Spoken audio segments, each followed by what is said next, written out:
आपका स्वागत है। आज हम गेट 2006 लीनियर अलजेब्रा के कुछ क्वेश्चन करेंगे। 3 क्वेश्चन तो कल हो गए थे, बाकी के रिमेनिंग क्वेश्चन आज हम कंप्लीट कर लेंगे।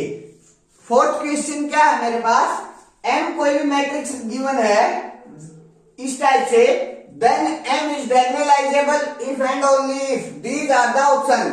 m के डायगोनलाइजेबल होने पर बात कर रहा है। एक रिजल्ट होता है, अगर m डायगोनलाइजेबल है तो उसकी अलजेब्राइक हर आइगन वैल्यू की algebraic multiplicity equal to geometric multiplicity होगी। और अगर आइगन वैल्यू हर आइगन वैल्यू की algebraic multiplicity equal to geometric multiplicity है तो मेरे पास जो मैट्रिक्स है वो डायगोनलाइजेबल हो जाएगी। यहां हम उसी रिजल्ट का यूज करेंगे। रिजल्ट लिख देता हूं मैं, m is diagonalisable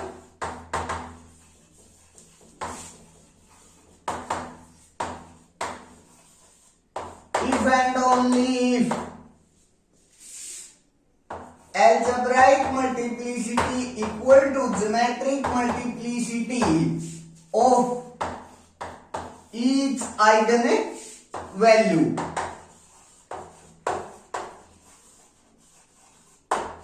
her eigenvalue की अलजेब्राइक और ज्योमेट्रिक मल्टीप्लिसिटी अगर सेम हो जाती है तो डायगोनलाइजेबल हो जाती है मैट्रिक्स मेरे पास। यहां m मैट्रिक्स गिवन है, क्या है मेरे पास 1ab 0 2c 0 0 1। ये ट्रायंगुलर मैट्रिक्स है और ट्रायंगुलर मैट्रिक्स की जो आइगन वैल्यूज होती हैं वो उसके डायगोनल एलिमेंट्स होते हैं। तो यहां जो आइगन वैल्यूज आई मेरे पास m की,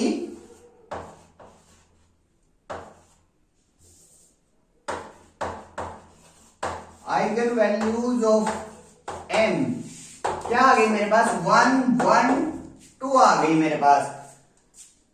हम एक बात और जानते हैं, geometric multiplicity less than equal to algebraic multiplicity और ग्रेटर देन इक्वल टू 1 होता है। फर्स्ट मैं 2 की अलजेब्राइक मल्टीप्लिसिटी देखता हूं तो मेरे पास क्या आ जाएगा, 2 की अलजेब्राइक मल्टीप्लिसिटी क्या है मेरे पास 1, तो ज्योमेट्रिक मल्टीप्लिसिटी भी क्या हो गई 1। तो जो geometric multiplicity of 2 equal to algebraic multiplicity of 2 है। अब मैं 1 की देखता हूं, 1 की मेरे पास जो अलजेब्राइक मल्टीप्लिसिटी है वो क्या है 2 है, और जो ज्योमेट्रिक मल्टीप्लिसिटी है वो हम यहां से फाइंड आउट करेंगे। m को डायगोनलाइजेबल होने के लिए मेरे पास जो ज्योमेट्रिक मल्टीप्लिसिटी है 1 की जो ज्योमेट्रिक मल्टीप्लिसिटी है वो क्या होनी चाहिए 2 होनी चाहिए। मींस जो rank of m minus 1i है वो मेरे पास क्या आ जाना चाहिए 1 आ जाना चाहिए। अगर वो 1 आ जाता है तभी मैं उसको ये बोल पाऊंगा कि जो ज्योमेट्रिक मल्टीप्लिसिटी है मेरे पास 1 की वो क्या हो गई 2 हो गई। m माइनस 1i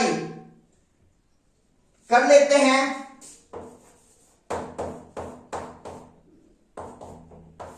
क्या आ गया मेरे पास m माइनस 1i,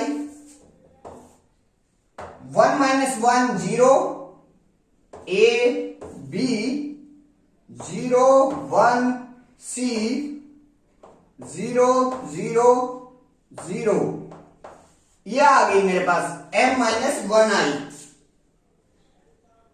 अब इसका रैंक मेरे को क्या लेकर आना है 1 लेकर आना है। तो जो ये ब्लॉक दिख रहा है मेरे को, इस ब्लॉक का जो डिटरमिनेंट है वो मैं इक्वल टू 0 पुट कर देता हूं तो मेरे पास जो ये मैट्रिक्स है उसका रैंक क्या आ जाएगा 1 आ जाएगा। इसका डिटरमिनेंट क्या है मेरे पास AC माइनस B, इसको अब क्या पुट करना है 0 पुट करना है रैंक 1 के लिए। तो मेरे पास यहां से क्या आ गया B इक्वल टू AC। अगर B इक्वल टू AC है तो मेरे पास जो मैट्रिक्स है वो क्या हो जाएगी डायगोनलाइजेबल। जो ऑप्शन B में कह रहा है कि B इक्वल टू AC होना चाहिए तभी हमें डायगोनलाइजेबल होगी। नेक्स्ट क्वेश्चन क्या है मेरे पास, let M be the real 5 cross 5 matrix having all its entries equal to 1, then these are the options. M matrix दी गई है जिसकी की सारी एंट्रीज 1 1 1 है और वो कितने की है 5 क्रॉस 5 की 1 1 1 1 1 5 क्रॉस 5 की एक मैट्रिक्स दी गई है।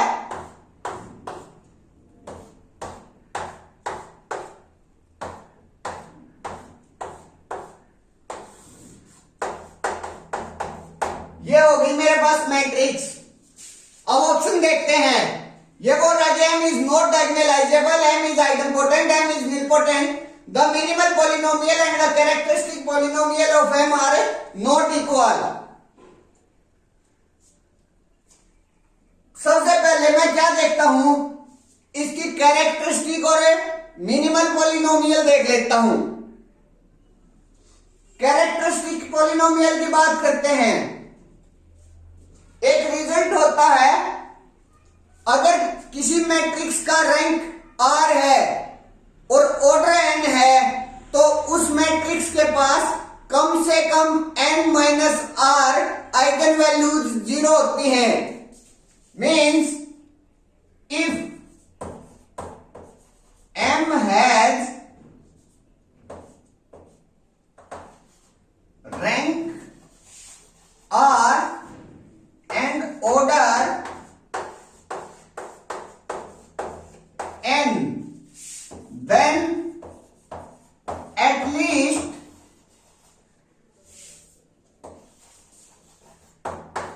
n minus r eigenvalues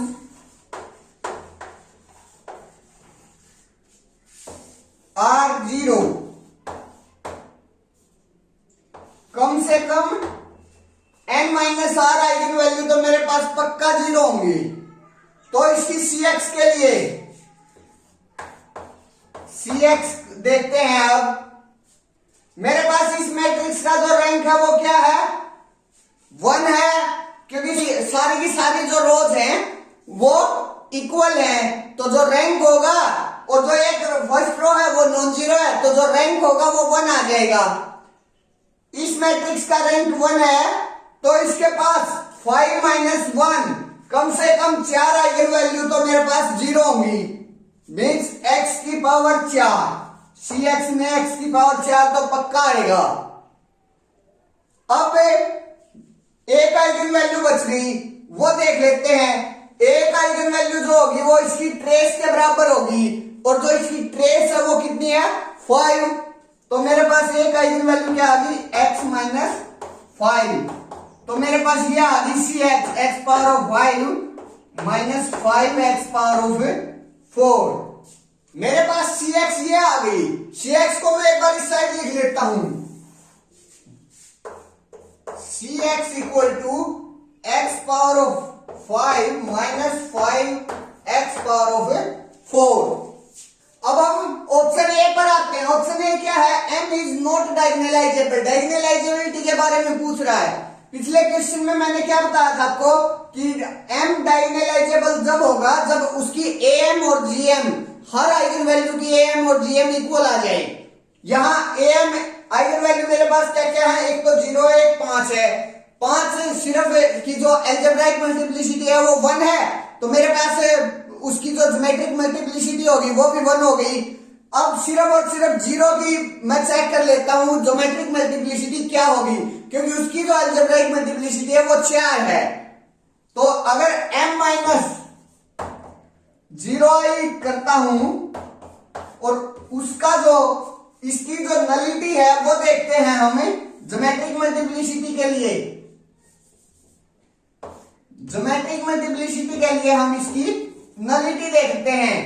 तो मेरे पास एज इट इज मैट्रिक्स आ जाएगी, क्योंकि 0 का कोई भी फर्क नहीं पड़ेगा। क्यों, तो नलिटी ऑफ M देख लेता हूं मैं डायरेक्ट।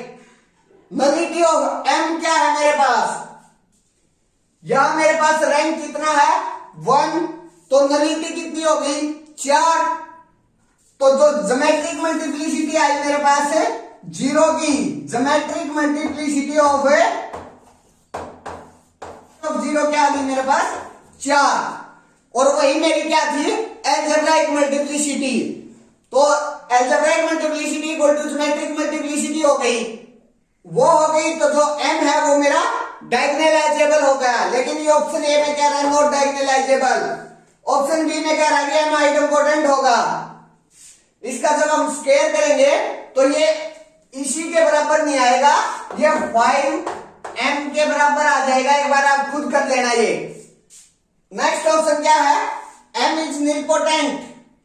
जो m है वो निलपोटेंट है, लेकिन ये निलपोटेंट मैट्रिक्स जो होती है उनकी हर एक आइगन वैल्यू 0 होती है। लेकिन यहाँ तो एक आइगन वैल्यू मेरे पास 5 आई हुई है, 5 आई हुई है, तो जो m है वो निलपोटेंट भी नहीं हुआ, आइडेम्पोटेंट भी नहीं हुआ।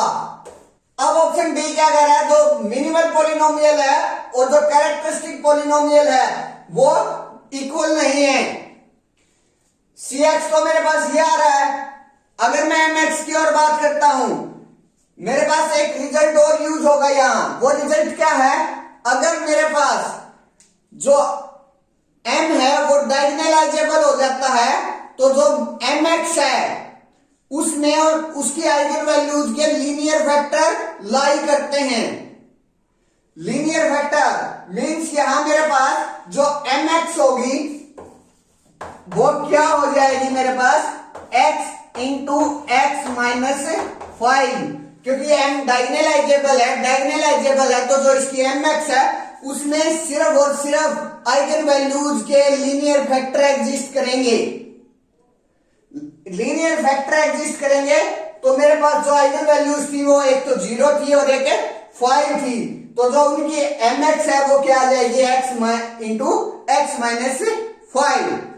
और यहां से जो कैरेक्टरिस्टिक है वो तो x power of y minus y x power of 4 आ रही है, लेकिन जो mx है x इंटू एक्स माइनस 5 आ रही है। दोनों अनइक्वल है और यही ऑप्शन है ये कह रहा है, तो ऑप्शन डी राइट हो गया। नेक्स्ट क्वेश्चन है क्वेश्चन नंबर 6। क्या question, let v1 v2 v16 be an ordered basis.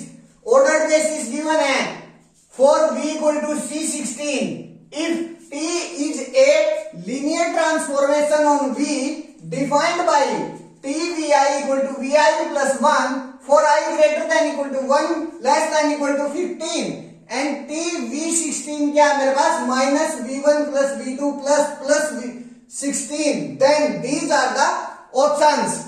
मेरे पास लीनियर ट्रांसफॉर्मेशन गिवन है और उसके बाद ये पूछ रहा है कि जो ये t है वो सिंगुलर होगी या नॉन सिंगुलर होगी। पहले मैं t की क्या निकाल लेता हूं, मैट्रिक्स बना लेता हूं। अगर मैं t ऑफ v1 निकालूं, t ऑफ v1 निकालूं तो उसकी जो इमेज है वो मेरे पास क्या आएगी, v2 आ जाएगी। यहां से t of vi equal to vi plus 1 है जब i greater than equal to 1 less than equal to 15 है। मेरे पास इमेज ये आ गई और जो मेरे पास बेसिस है वो क्या है, v1 v2 v16 है। तो मैं उसके लीनियर कॉम्बिनेशन में इसको इमेज को लिखूंगा तो मेरे पास क्या आ जाएगा, 0v1 plus 1v2 plus 0v3, बाकी सभी के जो कोऑर्डिनेट आएंगे वो क्या आ जाएंगे, 0 आ जाएंगे सिर्फ v2 को छोड़कर। सिमिलरली मैं t ऑफ v2 निकालूंगा, v3 आ जाएगा मेरे पास। तो सिर्फ v3 को छोड़कर बाकी सभी के जो कोऑर्डिनेट वेक्टर है वो 0 आ जाएंगे, लेकिन v3 का 1 आ जाएगा। तो 0v1 plus 0v2 plus 1v3, बाकी सभी के 0। सिमिलरली t ऑफ v15 आ जाएगा मेरे पास, वो क्या आ जाए, t ऑफ v15 निकालू तो वो क्या आ जाएगा, v16 आ जाएगा। और 16 का जो कोऑर्डिनेट वेक्टर है वो 1, बाकी सभी का 0। 0 v1 0 v2 1 0 v15 plus 1 v16, यह आ गया मेरे पास। अब P ऑफ V16 क्या गिवन है मेरे पास अलग से गिवन है, minus of V1 plus V2 plus V16, ये गिवन है मेरे पास, minus of V1 plus V2 plus V16। अब इसको लीनियर कॉम्बिनेशन में लिखूंगा, किस किस के लीनियर कॉम्बिनेशन में लिखूंगा, V1 V2 V16। तो एज इट इज लिखा जाएगा, जो कोऑर्डिनेट वेक्टर आएगा वो -1 आ जाएगा सभी का, into V1 plus V2 plus V16। मेरे पास कोऑर्डिनेट वेक्टर आ गए। अब ये, अब इनको मैं अगर डायरेक्ट कॉलम में लिख देता हूं तो मेरे पास एज इट इज मैट्रिक्स आ गई। अगर इनको मैं एज इट इज रो में लिखकर उसका ट्रांसपोज ले लेता हूं तो मेरे पास मैट्रिक्स आ जाएगी टी की। मैं डायरेक्ट इसको कॉलम में लिख देता हूं, जो फर्स्ट टी ऑफ V1 है, जो भी कोऑर्डिनेट वेक्टर आए हैं उनको मैं रो कॉलम में लिख लेता हूं। फर्स्ट कॉलम में टी ऑफ V1 आ जाएगा 0 1 0 0 एंड सो ऑन। तो अब मैट्रिक्स बनाते हैं हम, टी की मैट्रिक्स, टी ऑफ V1 0 1 0, बाकी सभी 0। टी ऑफ V2 0 0 1 0 0 1, बाकी सभी 0। सिमिलरली टी ऑफ V15 लिखे हम तो वो क्या आ जाएगा मेरे पास 0 0 0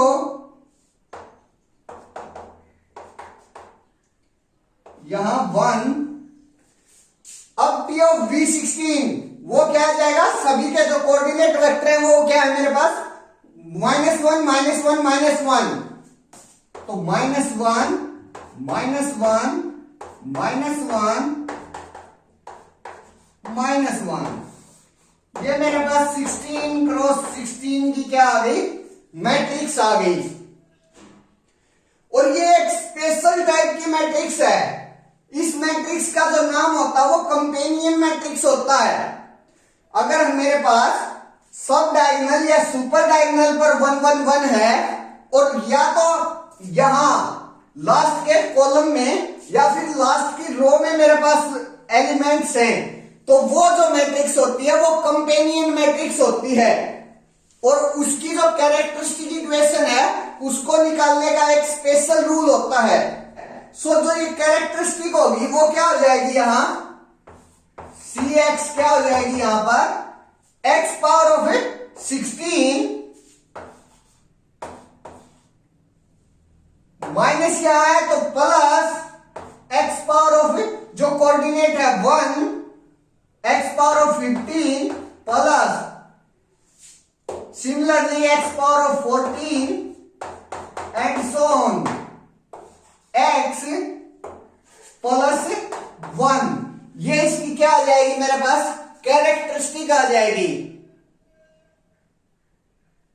यहां पर मेरे पास जो कांस्टेंट है वो नॉन जीरो है। कांस्टेंट नॉन जीरो गिवन है तो जो मेरे पास t है वो सिंगुलर तो हो नहीं सकती, तो जो ऑप्शन ए और ऑप्शन बी है उसमें t को सिंगुलर बोला गया है, वो तो रॉन्ग हो गए। अब सी और डी पर बात करते हैं। सी क्या कह रहा है मेरे पास, टी इज रेगुलर। रेगुलर का क्या मतलब है, invertible with rational eigen values. जो ये कैरेक्टरिस्टिक आई है क्या इसकी रेशनल आइगन वैल्यूज हैं या नहीं है। ये जो पॉलिनोमियल है मेरे पास ये इरिड्यूसिबल होती है, किस पर, क्यू पर। क्यू पर इरिड्यूसिबल होती है तो उसकी जो आइगन वैल्यूज है वो रेशनल कभी भी नहीं हो सकती। क्यू पर इरिड्यूसिबल कैसे होती है, मैं थोड़ा सा मॉडर्न अलजेब्रा का यूज करूंगा यहां पर। ये जो पॉलिनोमियल है वो साइक्लोटोमिक पॉलिनोमियल है ऑफ ऑर्डर 17th की, 17th साइक्लोटोमिक साइक्लोटोमिक पॉलिनोमियल है।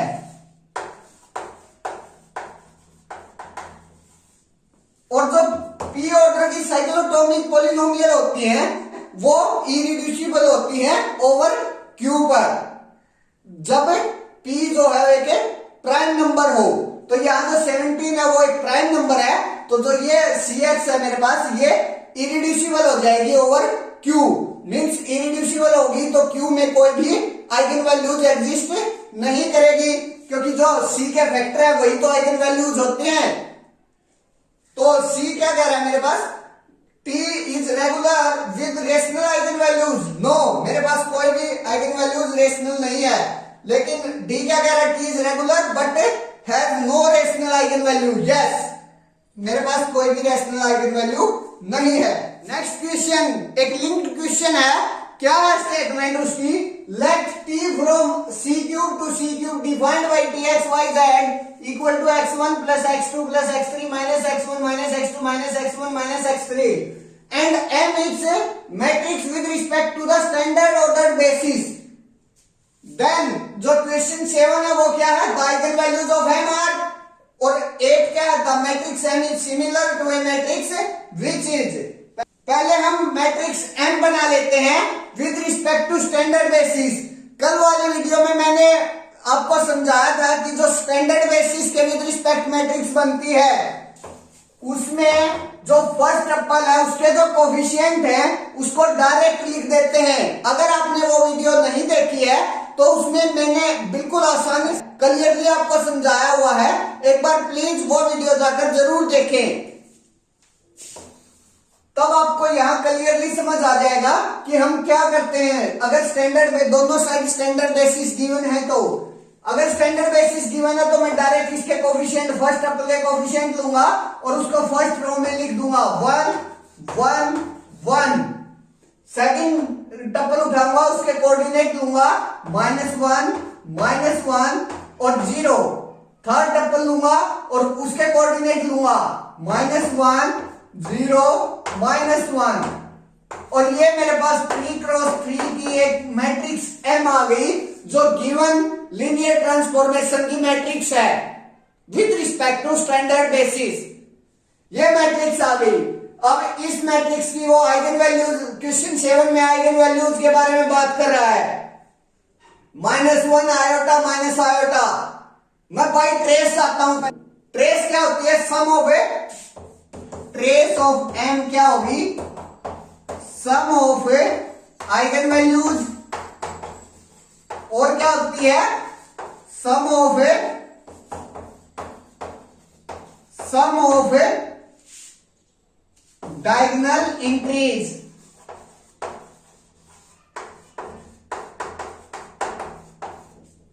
तो यहां मेरे पास जो सम ऑफ डायगोनल एंट्रीज है वो क्या है मेरे पास, -1।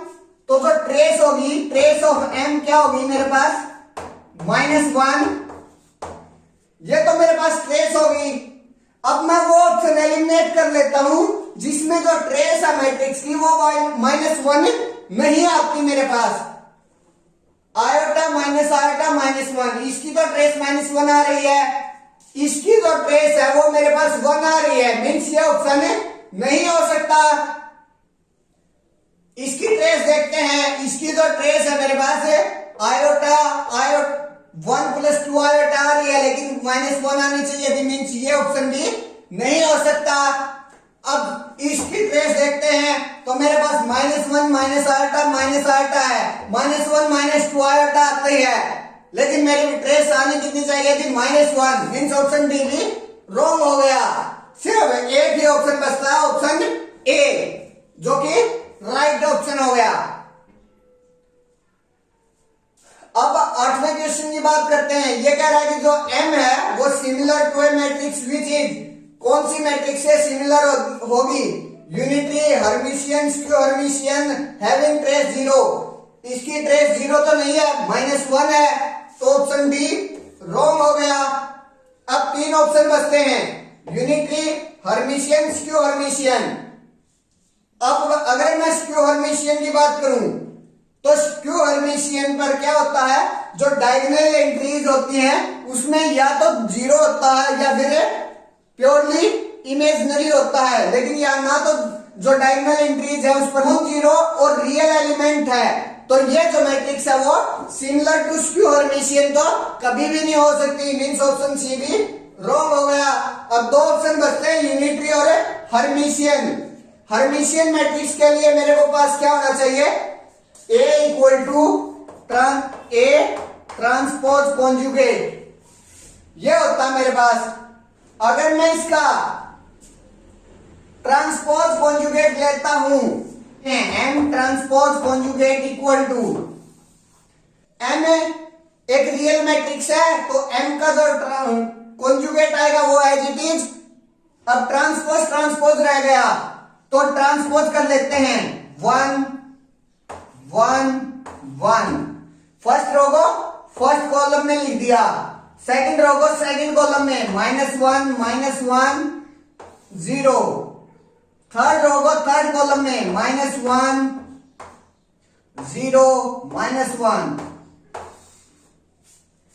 ये जो मैट्रिक्स एम ट्रांसपोज कॉन्जुगेट है ये नॉट इक्वल टू एम आया, नॉट इक्वल टू एम आया, तो जो ये मैट्रिक्स है एम वो हर्मिशियन भी नहीं हो सकती। सिर्फ एक ऑप्शन बच गया, unitary, hence this matrix is unitary matrix.